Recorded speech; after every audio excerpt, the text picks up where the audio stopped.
Hi అండి. మనం ఇంతకుముందు కూడా మాట్లాడుకున్నాం. శేఖర్ మాస్టర్ కొంచెం ఓవర్ చేస్తున్నాడు. శేఖర్ మాస్టర్ డ్యాన్స్ ఏదైతే కొరియోగ్రాఫర్ ఉన్నాడు, ఓవర్ చేస్తున్నాడు, కొంచెం తగ్గించుకుంటే మంచిదని మనం మాట్లాడుకున్నాం. మళ్ళీ రీసెంట్గా చూస్తే మళ్ళీ ఒక దరిద్రాన్ని ఒక సాంగ్ అయితే తీసుకొచ్చాడు, కొరియోగ్రాఫ్ చేశాడండి. రాబిన్ హుడ్ సినిమాలో ఒక ఐటమ్ సాంగ్ అయితే చేయడం చూసాం. ఆ పూలతోటి ఆ జాకెట్ ఏంటో నాకు అర్థం కావట్లేదు. మళ్ళీ కింద అది చెప్పడానికే బాగలేదు. మీరు యూట్యూబ్లో ఉంది ఆ సాంగ్. చాలా దరిద్రమైన కొరియోగ్రఫీ అయితే చేస్తున్నాడు. రోజు రోజుకి ఎంత దిగజారుతున్నాడంటే ఏందో ఇంకా డ్యాన్స్ స్టెప్పులు దొరకనట్టు, ఇంకా ఏమీ లేనట్టు, మరి ఇంత దిగజారుడుతనంగా శేఖర్ మాస్టర్ అయితే ప్రవర్తిస్తున్నట్టయితే నాకైతే అర్థమవుతుందండి.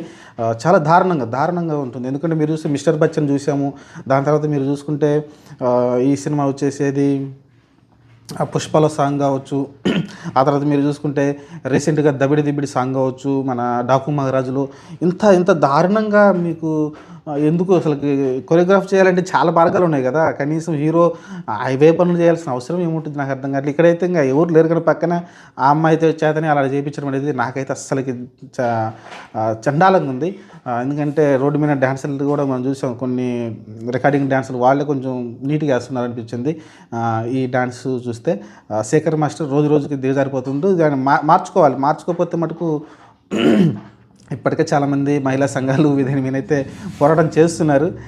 కానీ ఏమి అవ్వదు, ఎందుకంటే ఇంక డ్యాన్స్ అన్నాక డ్యాన్సే కాబట్టి. కాకపోతే కొంచెం వల్గారిటీ ఎక్కువ అవుతుంది. శేఖర్ మాస్టర్ కొరియోగ్రాఫర్లో చాలా ఎక్కువ అవుతుంది. అది తగ్గించుకుంటే మంచిది. ఫీచర్ ఉండాలంటే కొంచెం అది తగ్గించుకోవాలి. ఎందుకంటే వ్యతిరేకత వచ్చే కొద్ది ఏంటంటే ఇంకా అటాక్ చేస్తారు, పర్సనల్గా అటాక్ చేస్తారు.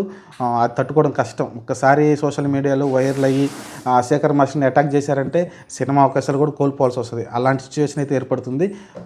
జాగ్రత్త చూసుకోమని చెప్తున్నాను నేనైతే.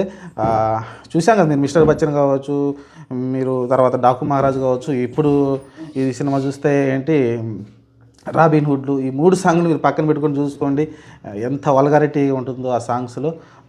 మరి ఆయనకి అర్థం కావాలి, ఎందుకంటే ఆయనకి ఒక ఆడపిల్ల ఉంది కదా, అర్థం చేసుకోవాలి అంతే.